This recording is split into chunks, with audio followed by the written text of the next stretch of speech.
Welcome to NeedleXChange, conversations on the art of thread.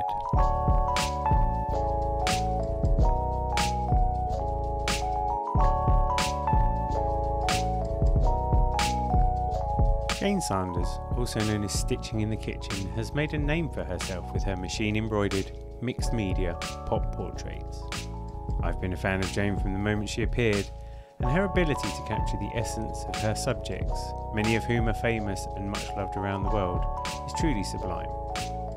Jane's hippie punk foundations underpin her artistic mindset, and among other things, we talk about the joy of communal art projects and the challenges of commissioned work. As with all needle exchanges, you can get up close and personal with Jane's art on our YouTube channel, and you'll find links to her website and socials in the show notes. Jane is a huge talent, and it feels like she's on the edge of global recognition. So remember where you heard her first. Enjoy the show.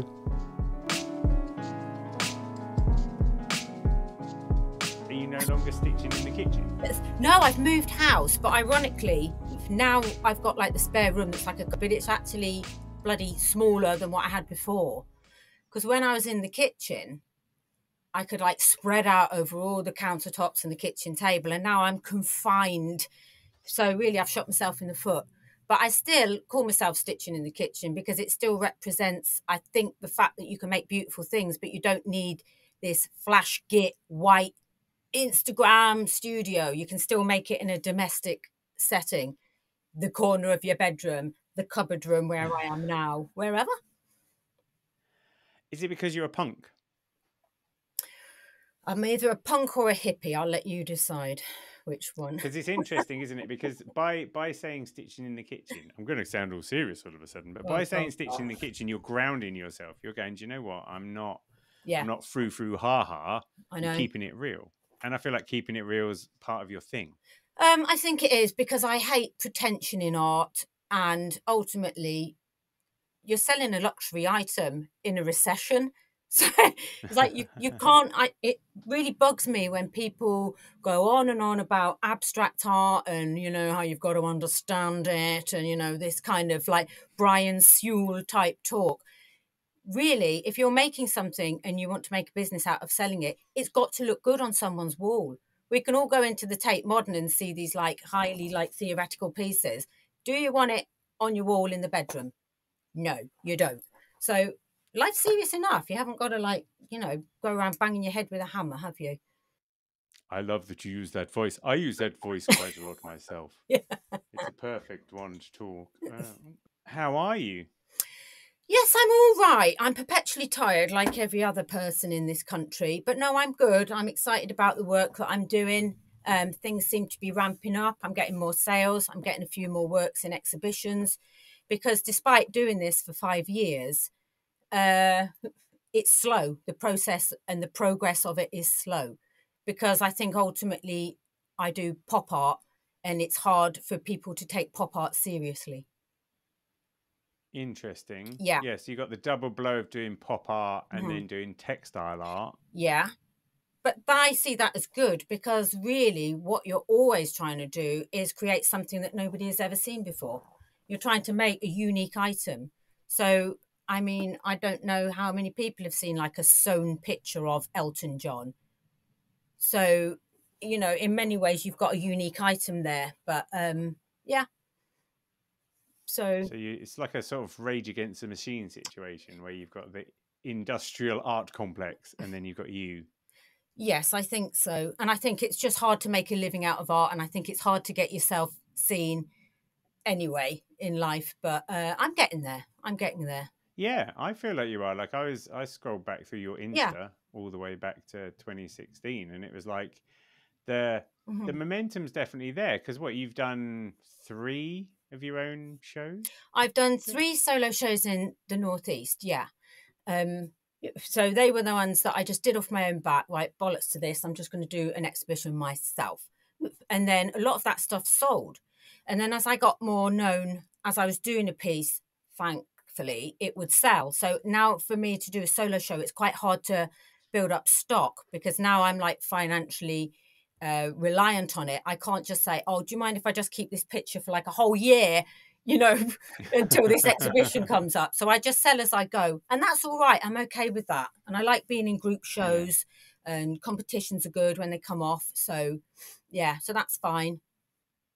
Let's go back to the start Let's then. go right So back to the beginning. let's go right back. Right I always say that. There was a bright light and someone slapped me on the bum. I don't necessarily mean it quite that far. You did art and design training, art training. Well, if we want to take it right back. Right back, I do. Right back. So I don't know how old you are. How old are you? 48. Oh, you're a baby, man. I'm 49. So, like, we're kids of the 70s. So in the 70s, like, handicrafts was like the thing to do. It was in my house as well, you know, growing up 2 girls. So no health and safety in the 70s, as you know. So my mum had a Singer sewing machine, and it used to be like a manual one that you wound with, you know, the spoolie thing. And then she had one very strong arm. And then she's got someone probably like my dad to strap a motor onto it, which is what people did to motorize these machines. And then she threaded it up and went, "Oh, I'll just leave you with that, Jane. You see what you can do with it." You know, like as if you would do that to a kid now. So that's when I like fell in love with sewing. And I found that I was able to like sew all different things and clothes, and then like handicrafts as well. You learn all sorts of different weird kind of like skills that I think kids would be bored shitless by now because it's not computerized on a PlayStation. So that was always my background, and we were always crafting and arty at home. So then spin forward a bit. So then I went to do my degree here in Newcastle, where I live, where I trained as a painter. So I was doing like largely kind of portraity kind of pop art work, but I found that I was starting to incorporate stitching and sewing and mixed media and all of the skills that I'd learned way back in the 70s. So that was kind of my background into this. Then life gets in the way of what you want to do, doesn't it? So I found myself being a single parent, looking after like raising 2 girls on my own on a low income. So then art takes the back burner because that doesn't pay the bills and it doesn't look after your kids. So then I had a bit of a hiatus for a while. And then when the kids got older, I thought, right, I'm going back into this. What do you want to do? So I'd always been a mass music lover. Music had always been my friend throughout my entire life. And then like my love of sewing. And I thought I'll stick the two together and I will sew my musical heroes. And that's how it started. A legend was born. A legend was born. It was an ordinary day like any other. And then I sewed Amy Winehouse. So was Amy your first portrait? Amy was the first one that I did. Check this. This is weird. So Amy was the first one that I stitched. And then I thought I'll get into the narrative of these portraits. So because of her sort of the kind of persona, she was always she always looked like she was on the brink of death, really, didn't she? So I used some like Mexican Day of the Dead fabric for her clothes because I thought that would just kind of add to the narrative. And she just died, you know. And then I just discovered Instagram almost at the same time. So I put on, and my very first follower was a woman in Texas. And we had a bit of back and forth because she loved Amy Winehouse. And then the very first sale I made, which was probably a year later of making work, was her. She bought the picture of Amy Winehouse. Amy Winehouse was the first, and the woman was my first follower. How freaky is that? Yeah, nice. Yeah. That was a good sign. Yeah. How many other portraits you made by the time of your first sale? Oh, gosh, probably about, I don't know, 15, something like that. Okay. Because you've got to show. Did that really help validate you? Yes, it did help validate me. I'm a sort of nutcase that I would do this even if I didn't sell any work. I'm like the sort of person that would make, I don't know, the Mary Celeste out of matchsticks in a shed. So I would just do it anyway. But yes, it did validate me because, you know, if you like something, you hope that somebody else will, don't you? And then obviously, if you can make a bit of cash along the way, all the better, because then you can pump it into the next picture. I think I discovered you in 2017. I was looking, that was the first blog post we did. And I've still got a Not Safe for Work Saturday blog post that's got, oh God, I know. I'm going to say Marianne Joplin's boobs? No, it was And Iggy Pop's Janis Joplin's Janis Joplin's boobies, boobs. and then it And was Iggy Pop's schlong. Iggy Pop's schlong. Yeah, I know. But you know, on Instagram, where I think at the end of the day they show you like your most liked post. Well, that schlong was like the 3rd most popular. I thought, you dirty sods out there. But anyway. We're so primitive, aren't we? Yeah. So let's talk about the technique for a bit, because Yeah. like looking back, like you came out hitting pretty hard on the portraits. Like your technique has evolved, I can tell. Yeah. But not evolved very far, as in you were already gunning for it from the start. Yes, I was already gunning for it, but I think things that I wouldn't have approached then that I now have the skills to do now.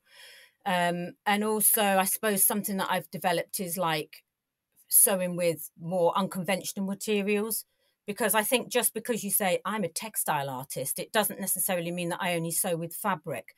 If I like to kind of like push that boundary of using mixed media and sewing with, oh God, I mean, I've sewn with all sorts of things, cigarette cards, newspaper photos, just all sorts of stuff, and added sort of, I would say tat. No, like, you know, bits and bobs to my pictures that probably you wouldn't conventionally think of as textile art. I tell you what we'll do for a second is Yeah. we'll stop and we'll talk about that Gene Simmons piece and the amount of embellishment on his face mask. Oh no, Like, don't talk holy about crap. that, because that's rubbish. That's way back when. Is it?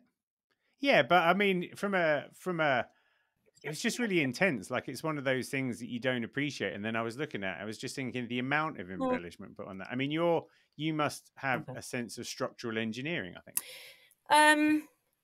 Well, I suppose I must do, yeah. I suppose I must do. I mean, the way that I start pictures is I start with a sketch, and the sketch is original. I don't work from photographs. I guess in the beginning I was, because I was a bit naive about it. But now it's my own original portrait. And also I don't want to get done for copyright. Whack. So I start with because I have got the drawing skills from doing my degree in portraiture. Start off with a drawing, and then I'll start to use that drawing religiously like a stencil. And I transpose some of the drawing onto material, and I'll just put on certain key lines of people's faces that I think define them, and then I just make the rest up as I go. And then I'll start to add shading with the threads. Then I add glass eyes, because I think if you add glass eyes, the piece just comes alive. And the great thing about using fabric on portraits is, like, I use felt because it's very like robust, and comes in all sorts of colors, and it's very strong. You can do all sorts of things to it. It's almost like skin. It's kind of weird. I think once you start making a portrait in something 3D, like textile, it just seems to come more alive than doing a drawing or a painting. From then on, you start to build her hair up, and then the clothes is a great way to express yourself through different materials. Yeah. And so you learnt portraiture at school, because when you look at your sketches, they're just like, I mean, those stand up just by themselves. Oh, cheers. Get your wallet out then. Let's buy that. Yeah, I do. I love drawing. I do love drawing. But like I say, I'm trying to make this certain thing that no one's ever seen, and everyone's seen a drawing. Nobody's seen a stitched portrait.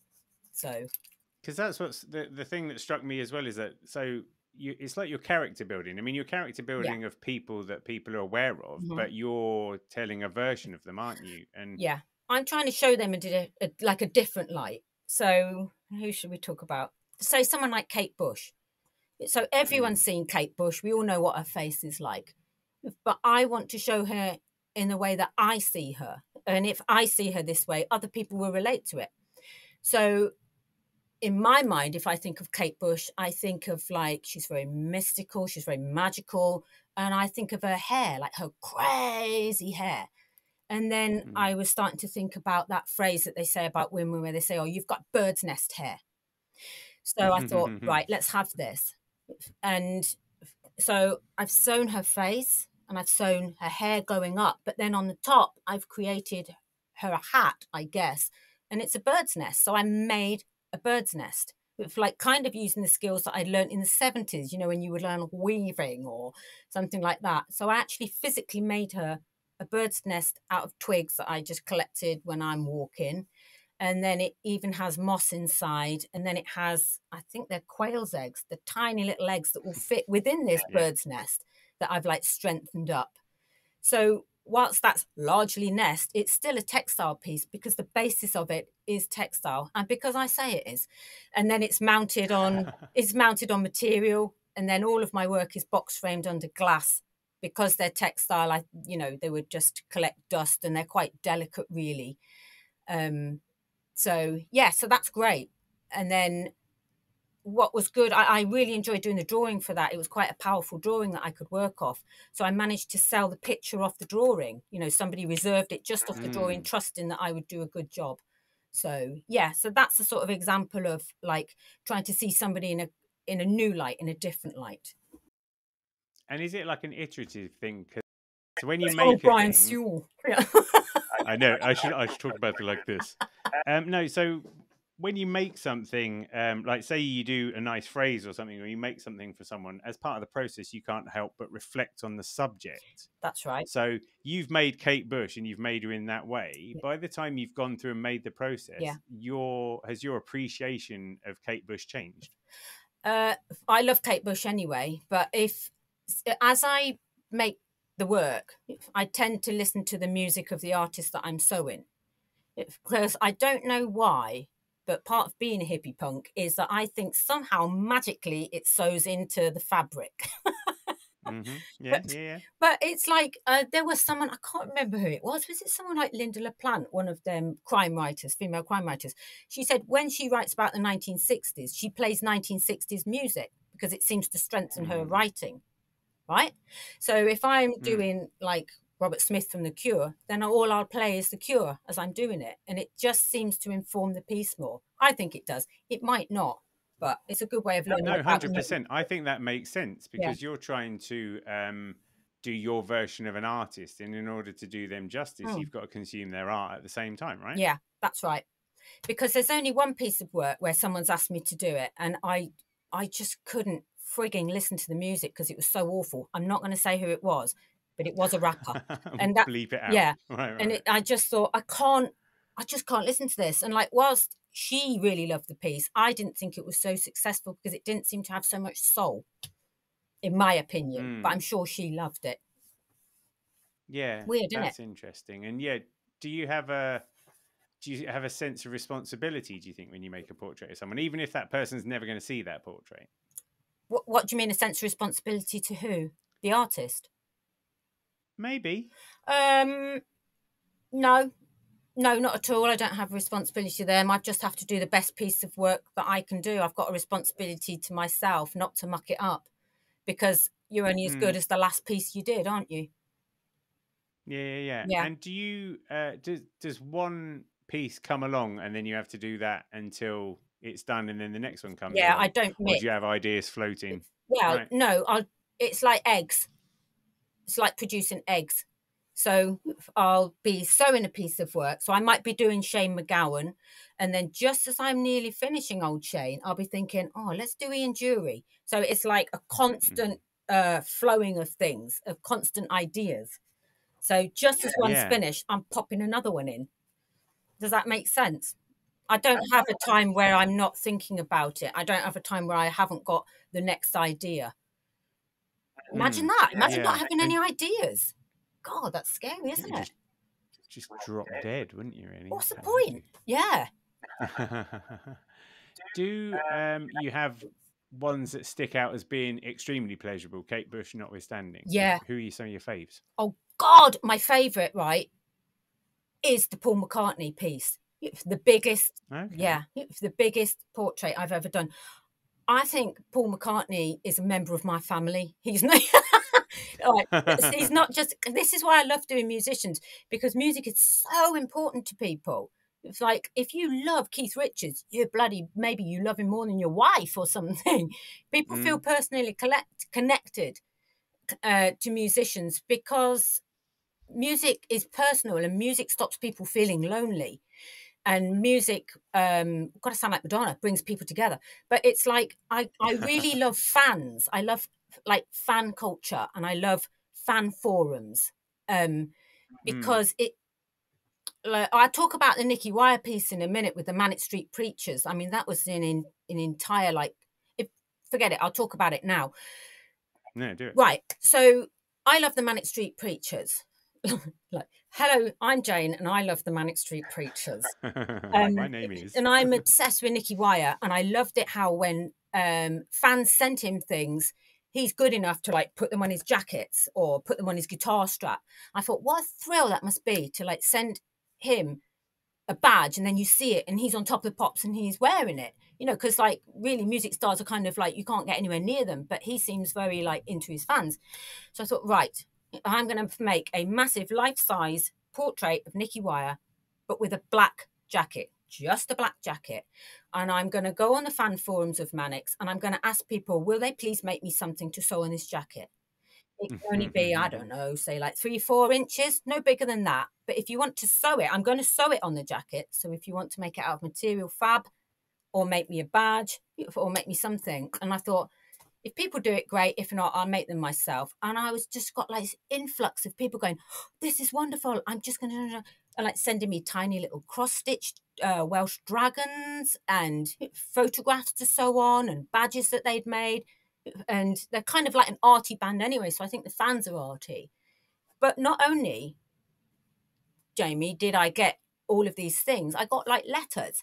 So people were saying, you know, this band was so important to me because I played them at my wedding, my blah, blah. And it's like they were giving you stories of like why the band was important to them. So that piece of work became like a collaboration between me and fans of Manic Street Preachers. So then when I sewed them all on, it was just this like visual phantasmagorica on his jacket. It was just wonderful. And then so that was great. And anyone that helped me, I sent them something back as well. So it was a back and forward. And now that piece of work is in like the Tenby Art Gallery in their permanent collection with alongside the letters, which I think just showed like how important the letters were. And bloody moment of my life, Nicky Wire visited that gallery and got his picture taken next to my picture. So when I received this, I was just like, right, that's it. I might as well just give up now. I'm finished. Done. I'm done. Yeah. Because I used to have pictures of him on my bedroom wall, and now here's a picture of him with my picture. You know? That's so good. Yeah. Yeah, I've done exhibitions in the past, like collaborative things, and people just, they love to tell you the stories, don't they? Yes. The minute you give them a good excuse, a good reason to share some work, then the stories come with it. And I mean, you just end up crying at times, don't you? You can't really help it. Such is the beauty of it all. Oh, you old softy, you. Do you know what? Only since I had kids, I used to be tough as nails. Yeah, I bet you were. Really. Yeah, no, I think that's true. And I think music just is really, really important at this point because the world has gone mad. Politics is mad. People's finances are mad. And then I was watching this Rolling Stones thing the other day, and Keith Richards said like he felt that music was the only thing that people could trust now. So I think that's why it's so important.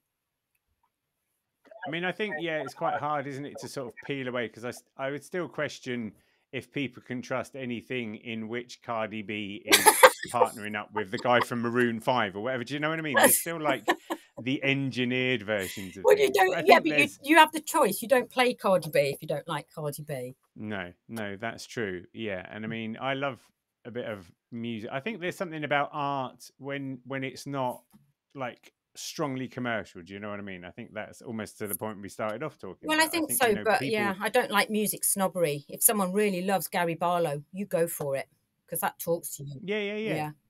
Yeah, I think that's it, isn't it? And who are we to judge necessarily? Absolutely. But I think what you've provided is a really nice way for people to express their passion for those things, because you've got such a diverse range of portraits and pictures that you've done. Yeah, there's all sorts.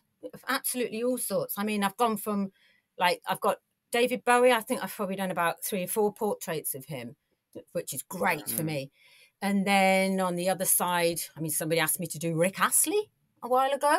Oh, I saw that one. Yeah, who's just like been opening on Glastonbury stage, and apparently did a pretty bang up job as well. Who am I to say so cool anyway? And then, you know, Some say it was when that portrait was made. That was what the tipping point was. it's me. Oh, I God. believe so. I think so. And then, you know, I've got like, you know, reggae stars like Lee Scratch Perry. And then someone's just recently, I've done one of Maxi Jazz from Faithless. So, you know, I can bounce all over the place. And then Lee Scratch Perry, was that a commission? Uh, There was something yeah, there, wasn't it there? was a commission originally. Yes, so that was great. So I sold her the original. So just to describe it, he is like a magpie. And whenever I read about him, or I remember seeing like documentaries about him in his studios, he just collects stuff like crystals, beads, everything. He is like a magpie. It's like he lives in a magpie's nest. Then he would suddenly go nuts and burn the whole lot down and then start again. He's absolutely Right. crazy. On his hat, he had crystals that he believed that he could talk to other people with. I love people like that are just nuts. So I'm like, right, if I'm doing a portrait of him, I'm a hoarder as well, by the way. So I like going into my big bead box full of cracker toys and plastic bits and bobs and just stuff that I've collected over the years. And I'm just going to shove them all over his jacket. So it just is as crazy as I believe he is, in a great way. So that portrait was made. And then it was good actually, because it got used in a number of ways. So shortly after he died, there was an exhibition in New York solely about Lee Scratch Perry. So I sent a print over to them. I'll get onto something else in a minute.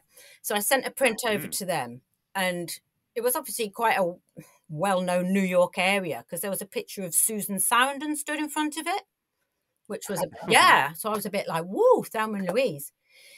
Then somebody used it in, it was like a sort of grime and bloody reggae show thing in Newcastle. They just had a print of it in the background. Then when there was a collection of his work, they asked on Spotify, could people send in portraits of him to go on the canvas of Spotify? So when you click on the song, your picture comes up and they slightly animate it. But I tell you what, it's really hard to make money in this business, because I only got paid for the original.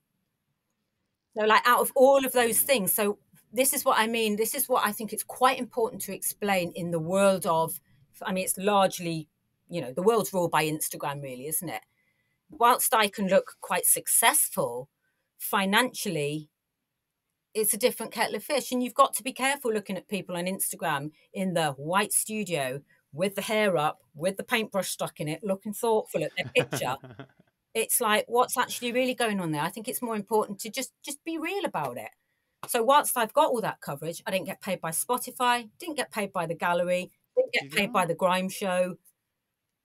So it's like you end up doing things for free. I mean, you're not paying me now, are you? No, true. Buggers. Awkward silence. Awkward. One thing I observed, one thing I noticed about your Instagram is that you don't have as many followers as I think you should have. And what I think it sometimes boils down to is you don't do video particularly. And I think that, like, and this is no reflection on you. This is a reflection on the algorithm and the way the game changes. And I'm in the same boat, because I don't want to do video. You mean like it doesn't reels? make sense for me to do it. Yeah, Yeah, because I know other people who've been around for less time, but because they're doing reels all the time, showing their process, the algorithm loves that. So it just bangs you under people's noses a bit more. And I mean, that's something where, you know, like I was talking with Jack Roberts, JPR Stitch, who has got to the point where making videos of his process is part of his process. So it's almost like he's got things clamped right next to his sewing machine so that he can just choose to video at any point. And it's a bit of documentary, but I feel like one of the reasons that because he's got over 50,000 followers on Instagram. Get him. And I think part of that, and this isn't doing him a disservice, but part of it is he's doing video all the time. Possibly. And he's playing the game that Instagram wants. And it's interesting to see, because it's like, where do you start? You know, because we become beholden by those things. And it's like, I'm a really big fan of like email marketing, because to me, that's permission marketing. That's people who want to hear from me. Yeah. So that's the thing that I focus on, because just when you think that the, you know the score, then the algorithm changes, or Instagram's business model changes. And then suddenly they're launching something to compete with Twitter. And it will turn out, if you're not doing your thing in a way that looks like it should be on Twitter, then you're going to lose out there. And you're just like, how are you supposed to do it? You how you're are. supposed to do it all and then still get on with making your art. But let's be positive as well. Like, you know, being like an old bag, when I first started doing art, the internet didn't even exist. So, you know, True. so it is a lot easier now. Like talking about doing these like collaborative things, I was starting to rattle on there about the Paul McCartney portrait. So the Paul Yeah. McCartney portrait, I love doing the Nicky so much that a couple of years later I thought, Paul McCartney's going to turn 80.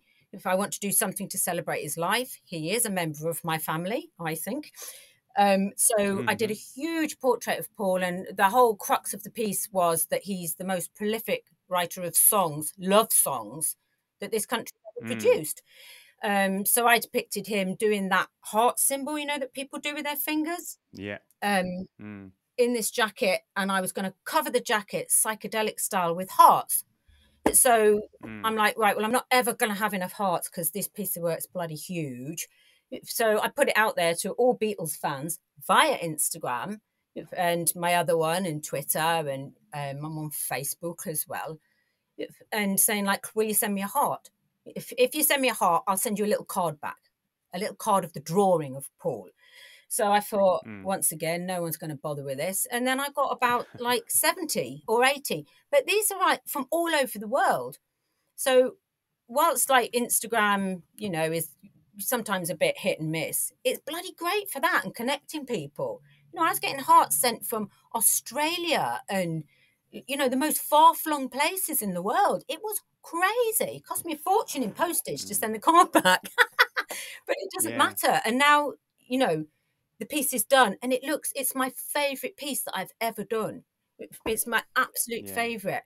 So it is an amazing piece. It's about like and it's about nearly a meter by a meter. It's massive. It's great.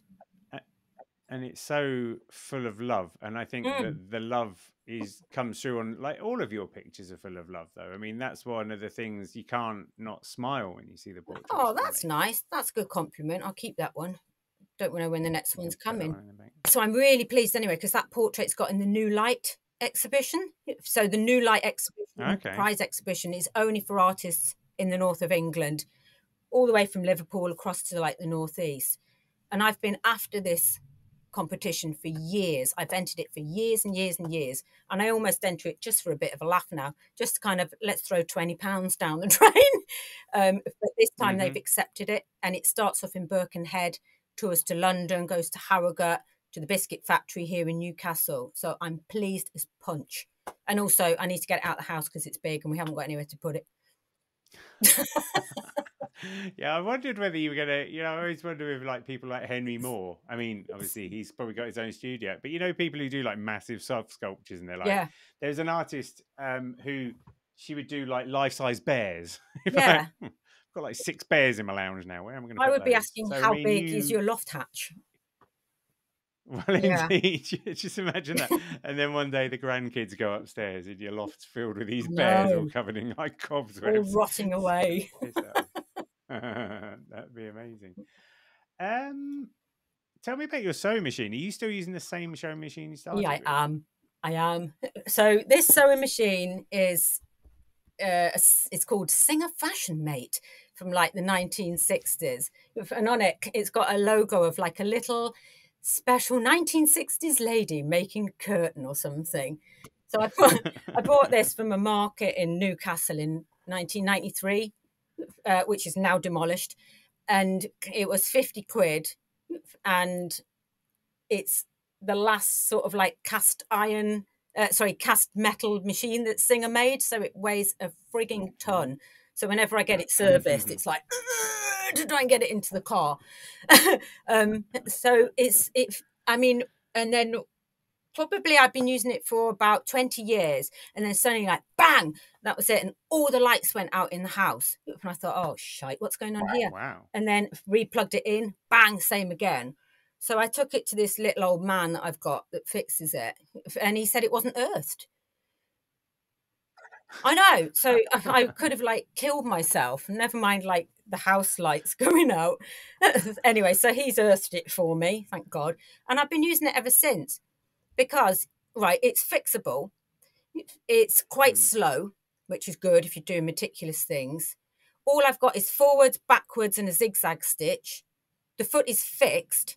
Somebody asked me, oh, you must do free motion, like, you know, embroidery on the machine. I said, I don't even know what you're talking about. I don't even know what that is. Like, what is it? Before you put a different foot, I was like, I don't even know what that is.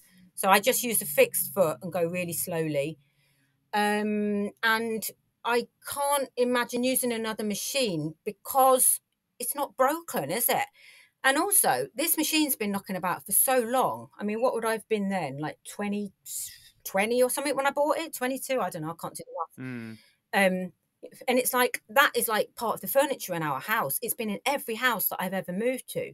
And it's really weird. I don't know if you've got a favourite machine, but it's like people start to have like a bit of a relationship with their sewing machine. It's like they feel really sentimental about it. So sometimes when I put pictures of it online, someone will say, oh, something like, oh my God, and get really sentimental and say, oh, my mum had that machine and I remember her making this on it and that on it. Isn't that weird? And like, even if they can't use it, they don't want to throw out their mother's machine or something. So they're quite prominent, aren't they? Because you can't really, like, if someone's like a regular sewer, then the thing would be out all the time, wouldn't it? So it is a very like visible, quite big piece of machinery in the world, especially if it weighs that. But yeah, I used to have I think I bought it for Mary, a Montgomery Ward sewing machine that I called Dolores, and it came with like a built-in table, but it was like blue and silver, almost like a bit like a Cadillac style thing. I think that was what I liked about it the most. And in the end, we had to kind of give it on to a good home because we were carting it around. But I mean, some of those machines are just epic, and I think that's it. The one that you've got, it's almost like I say, made out of metal. Built-in obsolescence not really being a thing at that point, so you know it's kind of going to run forever. Yeah, that's right. That's very true.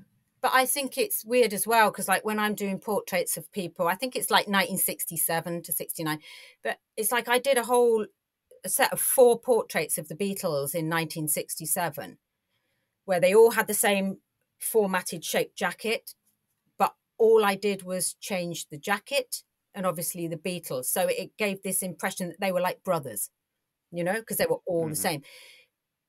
But it was specifically from 1967. I thought, isn't that weird? Because I'm sewing them on a machine that is from the era that I'm doing the portrait of. Mad. Paul McCartney's age, the machine's still the same. Yeah. Was it different when you had to do a portrait of Dave, who's like a real human that you know and love very much? You did a recent portrait of him, right, with his mum? Yeah. Well, I'll tell you what it is. Like, I like to torture myself by entering these like needlework competitions. And if, like I was saying before, if you put a portrait of, oh, I don't know, Mick Jagger in, they will not take it seriously because they just assume that you've copied it from a photograph and it's classed as fan art. So I thought, right, I'm going to do a piece specifically for a competition. So I chose a picture of Dave, my husband, and he's quite an interesting, snappy dresser. So I thought this would be a good opportunity for me to like use some like different fabrics and materials in his hat and his shirt and stuff like that. And I thought I've got to make it a bit more interesting here because I've got to show my needleworking and my sewing skills. So Dave was adopted when he was a baby by his mom, Marjorie, and Marjorie was in the Salvation Army. And we've got a beautiful picture of her in the house in a Salvation Army bonnet. And I thought it was an interesting concept of salvation, adopting a baby and her being in the Salvation Army. But what was even better was I could do him in colour because he's alive and well and current. But the picture is old and she's passed on now. So I could do the picture in monochrome. So that was an interesting, thing to do. Also, his arms are quite colourfully tattooed. So that was a good opportunity to like use my needlework skill, using different kind of threads and stuff to make the tattoos. And then to like really like pin it more to the subject, I cut up Dave's clothes. With his permission. Yeah, no, not actually, no. So yes, so because it's a smaller scale than him in real life, I needed a smaller pattern. So I cut up his boxer shorts because I needed a small check for his shirt. So that's all right, he's got loads. And then I used some like different materials from his clothes to make his hat and whatnot. Was it different doing him? No, it wasn't. No, it wasn't, because I don't see Shane McGowan as a rock star. I see him as a man and an interesting round, an interesting character. And because I'm a portrait artist, I have drawn and sewn thousands of eyes and thousands of mouths and teeth, and everyone is different. So if I'm doing an eye, it doesn't make any difference if it's Ian Jury's eye or Dave's eye. I've just got to get it right. But I really enjoyed it as well, because it was good to be able to take a picture of him holding himself. But no, I don't see it as vastly different. Really, no. Because if somebody asked me to do a portrait of their wife, maybe their wife is just as important as Grace Jones to them. Yeah. Have you got any like tips for people about portraiture? Like, are there any fundamentals you've learnt along the way? The fundamentals are, if you're going to do a portrait of someone, try and maybe get a photograph of them where they're not showing their teeth, because teeth are really difficult to do. And everyone's got a unique set of like teeth. And if you get one wrong, it just looks really weird. So like it just looks weird. It just looks weird. Someone can look like really goofy or really like sallow chinned if you get the teeth wrong. So I would say avoid teeth. Like always start with the eyes, because if you do the rest of the face and then you do the eyes last and you bugger that up, it's gone. It's over. So if you do the eyes first, in general, you could probably recognize some of my pieces of work just from the eyes. So once you've done the eyes, if you've done them well, you're on a roll. So that's what I would say. I don't know. I mean, I like adding things that add to like the narrative of the person and adds to the story of them, because I think it's a more interesting portrait. So I don't know. So someone like, if I'm doing like Robert Smith from The Cure, like to me, he's like Halloweeny. He just always, when I was a kid, I was fascinated by him because he reminded me of spiders, Halloween. He's very like Tim Burton. So he's like a little weird demonic character. So that's how I wanted to portray him. So instead of doing hair, I use spiders.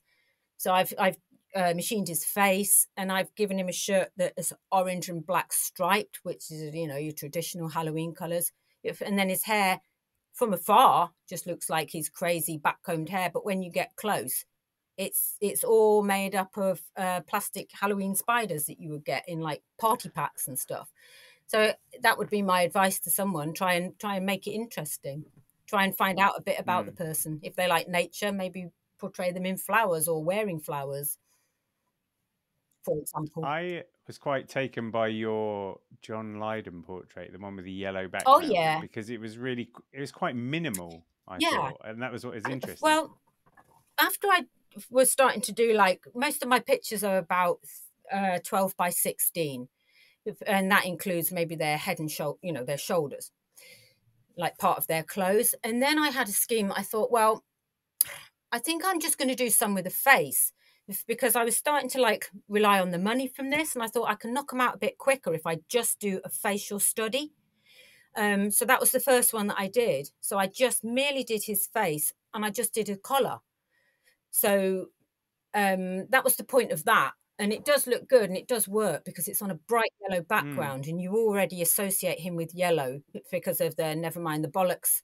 We might have to blank that. Because of the Nevermind the Bollocks album cover. So they're already I already associate him with yellow. And then, just by like using tiny little subtle pieces of tartan, and then like I like to like make little badges and things like that. So I made a few like little Sex Pistols badges and a few like safety pins on him. But that seemed to be enough. And then I did quite a lot of them because I like the success of it. I thought it looked good. And there's something about, because it's right in the middle of the canvas and it's surrounded by colour, it's quite impactful. Is that a word? Yeah. And it's, yeah, definitely. And it's one of those things in a way where it allows you to fill in the gaps. That's it, exactly. Sometimes it's good to have like more space around a piece. So because I've got a tendency to like try and fill every single little bit of space. So I'm trying to teach myself. So can we talk about, because you talked about it a little bit, like the layers of how your business works? Yeah, sure. Because it's quite interesting, because you make your pieces. You've got a fairly successful Etsy store, I think. Yeah, my Etsy store's good. So like the whole ethos of what I think about art, you know that I don't like pretension in art.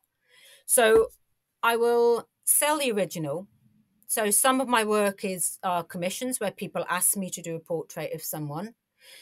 And the other half of my work are just people that I want to do. And I hope that they'll sell. And if I don't, I really love them. So I just put them on my wall.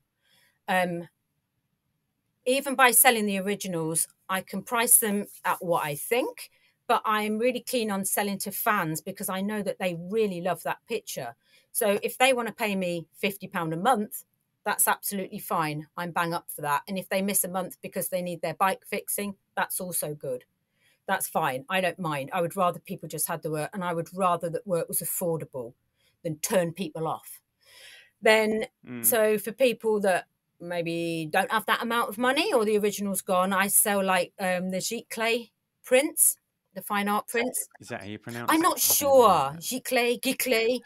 Anyway, so I sell them, and they're really great quality, and they don't fade, and they're like museum quality prints. So I sell quite a lot of them for my Etsy store as well. And then another point is I sell greetings cards of the work, but they're really good quality greetings cards. So you can either like send them as a gift to a mate, or you can frame them up on your wall. It's just a smaller reproduction of my original. But I would rather, I think it's important that everybody can afford a piece of work. And who are your, I don't know whether you can say this off the top of your head, who are your most popular Etsy subjects? No, I can tell you that. So my most popular Etsy, weirdly, is the Sparks. Okay. It's more obscure people than what you'd think. The Sparks is very popular because I don't think there's a lot of memorabilia and merchandise around them. Robert Smith's very popular. I think it's maybe bands where they have kind of artsy sort of fans, or they're an artsy kind of band. Kate Bush is popular, and David Bowie is really popular. So the most popular David Bowie one I've done is where I portrayed him in a Japanese kimono. Oh yeah, I remember that one. That was, I really loved that picture. I really loved making it because I love David Bowie, and I love how he got really into the Japanese kabuki theater, where gender roles change within it. And obviously he's like massively like experimented with his like gender representation as well. So I thought, right, and he was fascinated with Japan. So I portrayed him in a Japanese kimono, and it was made from an old Japanese washi paper book, which is like paper made from sort of like tree fibers or some strange like whatever. Anyway, and it had like old calligraphy on it, and I folded it up almost like origami, and formed him a kimono out of that, trying to push the boundaries again of being seen as a textile artist. It's like, well, if I want to, I can sew him a kimono. So that's my most popular David Bowie print and card as well. Are we allowed to ask if there are any that are really unpopular? Bjork. Which doesn't make sense. That doesn't make sense, does it? When you think Bjork's about the unpopular, types. And Flea from the Chili Peppers, he's unpopular. Okay. He's very unpopular. Yeah. So don't take it personally. Yeah, Flea, don't take it personally. If you're listening. It's a nice portrait, but maybe he's a great guy. Yeah. Do you have any other crafty pursuits? Well, because of my crafting background, I'm like a crochet nut. But what I love about crochet is it's so mad, you can just make it up as you go along. So if you asked me to follow a pattern, I wouldn't be able to do it. But if you said, make me a shoe, I could just do it. So that's what I like to do. So when I'm watching like telly or whatever on the night, I'm just constantly beavering on, like crocheting something. I've always got something on the go, but I'm not skilled at it, but I genuinely enjoy doing it. What other makers do you admire? Well, the good thing about Instagram is that you have got a community of textile artists, and I think that's great. And it's like they seem to be like, I will say, largely female. I think textile artists are largely female. Not having a go, but they seem like a totally non-bitchy group of birds, really. But one of my favourite is Teresa Burrows. Have you seen her work? She's also somebody Mm. that hardly has any Instagram followers. So she lives in Canada and she does like traditional Canadian beadworking. And it's Okay. like linked to sort of, like those, do you call it first generation? I think you call it, I don't want to get the words wrong. Let's say that. Yeah, but like the native people's crafts. But what she does is Hmm. extremely political and extremely feminist. And I tell you why I love her work, because I can't for the life of me work out how she does it. And she does it by hand. I'm really into people that make things by hand. Like, I can't stand this current influx of people talking about AI and digital. It really, like, I just think Mm. it's just soulless and awful. So if I see somebody making something by hand, I'm bang into them. But she's my absolute favorite artist on Instagram. Her work is phenomenal. You've got to check it out. Teresa Burrows. It's wonderful. I'm literally looking at her now. She is artist underscore Teresa Burrows. She makes, yeah, so It's she's incredible. largely portraiture, but I mean, holy It's moly, like, yeah, the way yeah. she uses beads, Uh-huh. depth, And the texture, stories all of that sort behind of it and the thing. traditional stories behind it, and talking about women and indigenous women's rights and deaths of indigenous women and how they're not investigated by the police properly. And she does all this through beadwork. It's wonderful. Yeah. It's absolutely Yeah, and I mean, wonderful. you find that quite a lot, don't you? People are like, "Oh, beads, that must be lovely and Yeah. safe and stuff." So it always does a double whammy when I it's used for can't something work out quite how she overtly does it, and political. that intrigues me. And how wonderful that I can connect with her in Canada, and she really likes my work too. So that's the Mm. best thing about like Instagram and the internet, this like instant connection. But the main person Off, when I was younger that influenced me was Kit Williams. I don't know if you remember him. of course. Yeah. Yep, masquerade. So yeah, Masquerade, so famous for painting a book, and in each page of the book was a puzzle, and within the puzzle would contain clues about how to find a golden hair. And what I loved about Kit Williams was he was a multi-skilled artist. So he was a jewelry maker, making the golden hair. He was also a tailor. He was a painter. He did marquetry. He could do metalworking, silverworking, and he was absolutely crazy. It's like he would kind of turn up on Mm. something like Wogan or chat shows, and he would just be absolutely off the wall nuts. He also had like one eye that turned out to the left, like I would call it a boggly eye. I'm sure it's got so like when Yeah. you're a kid, you think, God, that's fantastic. And it's like we got his books out of Northampton County Library, because you didn't just buy a book then. And we spent hours and hours looking at this book. And it's the first time when I looked at something, I thought, I want to do that. I want to be an artist. I'm going to do that. And I loved his sense of Mm. story, portraiture, mysticism. So last year, I thought, right, it's about time I said thank you to him. And I'm going to sew a portrait of him. So I sewed a portrait of him, and I'm trying to portray God, his wonderful mind spilling out and all his ideas. He's got crazy brown curly hair, crazy brown curly beard. So I sewed a yeah, right, sewed a portrait of him. And then within his hair and his beard, I sewed on, stitched on, stuck on a multitude of things that related to his work. His love of puzzles, hairs, jewels, all sorts of things to make a magical portrait of a man whose ideas just explode out of him. And get this, I thought, he's reclusive. So I found this weird Mm. website related to him, and I messaged him, and his wife messaged me back. I said, hello, just thought I'd let you know I'm doing a portrait of Kit Williams. Here's my drawing. She said, that'd be nice. We'd like to see it when you finish it. So I sent him a picture of like my final piece, and he emailed me back and complimented me and said how it was wonderful that he'd influenced me and that my piece was full of whimsy and he loved it. And to me, that was like my childhood dream come true. From like being in Northampton Mm. County Library and looking at that book, thinking I'm going to do this, to later when I'm nearly 50, actually doing a portrait of him and emailing him, and he emails me back and says he likes it. That was just like, yeah, So good. man, come on. So Yeah. Um, Obscure thing here. So I grew up in Bedfordshire, and near where we lived up until about 6 years ago, there's a little town called Flitwick. And if you go down a road out of Flitwick, near somewhere, I think it's just a little farm. I can't remember if it was pick your own or not.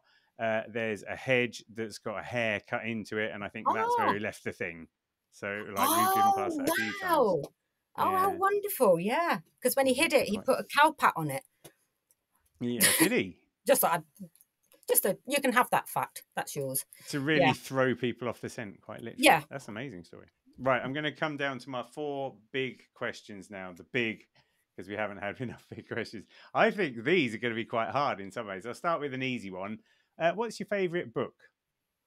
Have we already Right. talked about it? My favourite book, I haven't, have I? All right. No, My I thought favourite, Masquerade was going to be up there, though. well, that is one of my favourite. My favourite book is called Golden Hands Complete Book of Crafts. So I think Golden Hands was like a terrible 1970s craft magazine, maybe. But this book is about, oh, I don't know, like 3 inches thick. It's the book from my childhood that we used to do projects out of. And it's taught me so much. And I still look at it now and think, how do you make a corn dolly? And like have a look in it. And it's all contained in this book that I've been carrying around.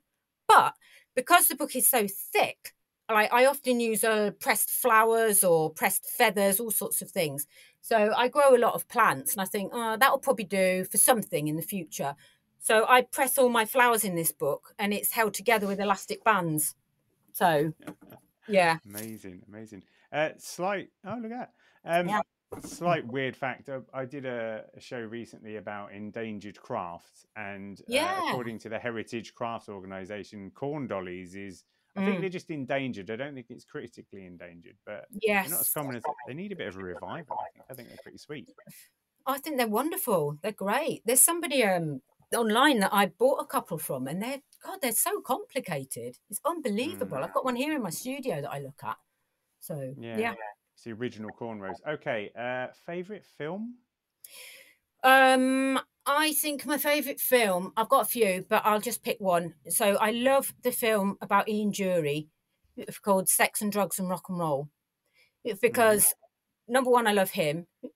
2, Andy Serkis in it is just amazing. And 3, you don't get many films that are father-son, that are about a father and son, really, because that's what it's about, him and Baxter Dury, ultimately, I think.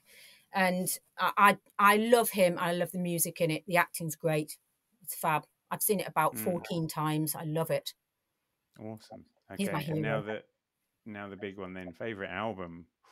Right. Well, this is easy, right? So my favorite album is the very first Beatles album, Please Please Me.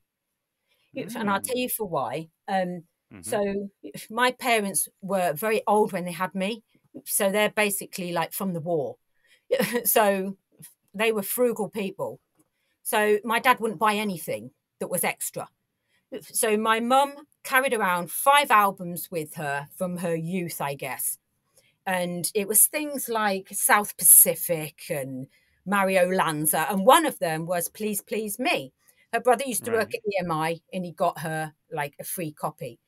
But we didn't have a record player, right? So we didn't have a record player because my dad thought it was an extravagance because we only had 5 records.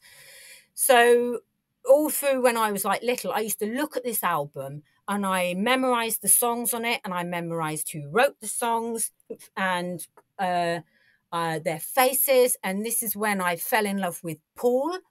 Like I first saw out of the 4 of them gazing down off that building, he's the guy for me. That's my guy. And then a couple of years later, remember when people could record an album onto a cassette? So I think my mum probably got someone to do that. And I thought, I'd love to actually hear this album after having looking at it for years. And like, so you put the first song on and I saw her standing there. But it starts with 1, 2, 3, 4. And it's like, wow. And from then on, I'm like, that's it. I'm a music fan. I'm a Beatles fan. These are my guys. And from then on, you learn about all sorts of other music through the Beatles. Yeah, epic. The thing that always twists my melon, and I've said this plenty of times before, is the fact that Please Please Me was March 63 and Let It Be was May 1970. So 7 years, 2 months, all the albums done and dusted. And you're like, what? Because for me, it feels like they were forever, you know? It was like the Beatles must have been like 30 years, but they weren't. They were 7 years. Oh, I just think they're wonderful. But are you a Beatles fan? I've come to appreciate them over time because my parents were into them, and then we've got quite a few of the records on vinyl, and I do quite like listening to them. I think Revolver might be my favorite, Yeah, because of is it Let Forever Be? Is it that one that's like it feels like a tipping point when they started getting really trippy on it. mhm. And then a little while ago, Mary and I went to Liverpool and we did like the Beatles tour, and we Oh, went to the yeah, Cavern Club and that yeah, sort of stuff. And it's like the Beatles tour, I think, again, reinforced it because they grafted so hard. They worked so yeah, hard. It would be like album tour 6 months and then next yeah. album. And we don't have that pace anymore. So I admire No, them so much for that. And also going to the Cavern Club, which yeah, we weren't sure what it was going to be like. And there's a slight mm, suspension of disbelief when you see the band. But I just loved so many people that were there were like having their best day of their lives because they were yeah, watching the Beatles tribute band in the Cavern Club. Like it was hmm so good, and I loved them. So it's just, I yeah, really appreciate them. yeah, yeah. Slightly after the fact. Have you got a so please me 100%? Do you have a second favorite album, or are you stretching too far? Second favorite album. Oh God, I mean, I could have like 4 billion This is albums. wondered. I wondered whether we'd go that way. I think my second favorite album. What's an album that I just play all the time? I'm a really big Led Zeppelin fan. Of like Ah, massive. If they're one of those few bands where I have every single one of their albums, so I would go Led Zeppelin 3. right. Led Zeppelin 3. Yeah. That would be my See, I'm favorite. not that Led Zeppelin familiar. Oh no, on I'll have to Led make a note of Zeppelin. that. You're not a Led Zeppelinite. Well, You should so get into it. I It's really great. Yeah, I think what happened to me was one day in when was it, like 1984, maybe something like that. One day I went Mhm. into Woolworths in Bedford and I got three albums. I got the Batman soundtrack by Prince. I got Nana Cherry Raw Like Sushi. Yeah. So maybe it was a bit later than that. And then I got Guns N' Roses Appetite for Destruction and listened to the first two for quite a long time. And then Yeah. one day I put Guns N' Roses on, and it was Uh-huh. a bit like that opening riff of Welcome to the Jungle. I was like, holy Yeah. shit. All right, we're on a ride now. And I that know was it. what I I was mean. like poodle rock for quite a long time. Yeah. Yeah. It's no, I just love Zeppelin. I absolutely love them. And I've done a portrait of Robert Plant, and it was the most challenging hair I've ever done. I try and Mm. that was another top tip for your portrait people. Don't do someone with curly hair because it's a nightmare. Right. But Well, yeah. but you compound yourself there because you're not a drop the feed dogs and do it. So you've got your own confines there, haven't you, in terms of your freedom of hairy movement, as it were. I guess so. But if someone's got curly hair, you've just got to do curly hair, haven't you? Yeah. No, 100%, 100%. So, last question: what's the most interesting thing that nobody knows about you? Bloody hell, I wasn't expecting that. Um, Oh, sorry. I should always send these in right. advance, but let's see if we can Okay. work it. Uh, the most interesting thing that somebody doesn't know about me is oh shit. You should put this out. Hmm, Should have forewarned you. okay. Uh if I can ride a unicycle. That's Yeah, interesting. yeah. That's Tell me about that. I just set myself a challenge a few years ago, and I thought I'm going to learn to do this. And it took ages and ages because I've always been quite jealous of, when you see lads riding along, maybe smoking a fag and their hands are off and I thought, oh God, how can they Honestly. do that? How can they do that? And then I think somebody just lent me a unicycle and it took, oh God, like 6 months or something. And then finally I did it. I think at the time, this must have been a while ago now, my youngest daughter, who's now 19, she was learning to ride a bike. So I used to go out with her like trying to learn her bike and I was on the unicycle. So yeah, I mean, that was then and this is now. Could I do it now? I'm not sure. Probably. Do you ever forget? I think, yeah, I think not being able to ride a bike no-handed will be one of my regrets to my grave, kind of. No, I always thought that probably the coolest thing I could do as a teenager would be to roll a rolly on a bike exactly. And no-handed. do the caterpillar. That would be cool if you could do that. Yeah, no, People that that can just God, still it's like do you're that. seeing into my brain. If they're really fat now and they can still bust it out, can't they? Yeah, I mean they can't walk afterwards, but there's that moment of glory. Crazy legs jump through Yeah. hands. Amazing. If people want to find out Yeah. about you, where do they go? Right. So you can find me on Instagram at Stitchin In The Kitchen. No G. Sorry? No G's. No G's. Is that right? Yeah, that's right. So a good way of finding out about me is on my website, which is www.janesanders.co.uk. And on there, it has all the links to my social media and my shop. Yeah, and I swear to God, if people haven't discovered you on Instagram, they're missing out because it's a total treat. Oh, thanks. Total treat. I've really enjoyed talking to you. Thanks for having a needle exchange with me. Same to you. Thank you. Thanks for joining me on another Needle Exchange. I hope you enjoyed the show. I'd love to hear from you, so feel free to email hello@needle.exchange, that's NEEDL.exchange, with any thoughts, comments or feedback. And if you want to keep up with all the news, sign up to the Needle Exchange mailing list at bit.ly/needle exchange. See you next time.